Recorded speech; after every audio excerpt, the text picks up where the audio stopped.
For St. Francis de Sales Parish in Belle Harbor, today's increasing rainfall is a time to prepare for the worst and a reminder of the devastation of 3 years ago.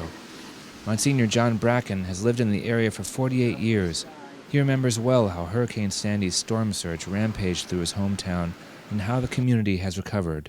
As the tide of Sandy came in, it was a full moon, it was a high tide, so everything just came in, breached the seawall down at the ocean and came right up. And this was oceanfront property at that point. And it really has come back. You know, everyone really worked very, very hard. We lost a lot of the vegetation because of the salt, but the malls has been all replanted, new trees have been put in, grass is coming back, the shrubbery is coming back. So it really, this summer was one of the nicest summers we had. June, July, August, and well into September. Lots of sun, very little rain.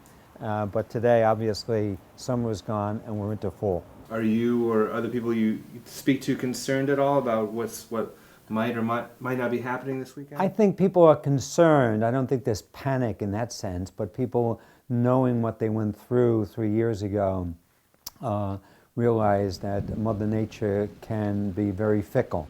Since Sandy, with the Army Corps of Engineers in the city and the FEMA money that came through, the disaster funds, a new seawall has been built, and then in front of that, they on the ocean side, they put these giant sandbags, and then in addition to that, they built a very high sand dunes that you have to climb over, about 12 feet tall, and they've been all planted with seagrass to secure them.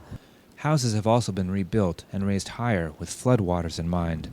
But most of all, Monsignor Bracken knows he can rely on the personal and spiritual resources of this community and all who have helped since Hurricane Sandy. It was the resiliency of the people here. St. Francis de Sales became the center of all the relief efforts. All who were in need came and received solace here at the parish. So it probably, in our 110-year history, it was one of the finest moments of our history. The people really responded to help one another, understanding that we were all in this together.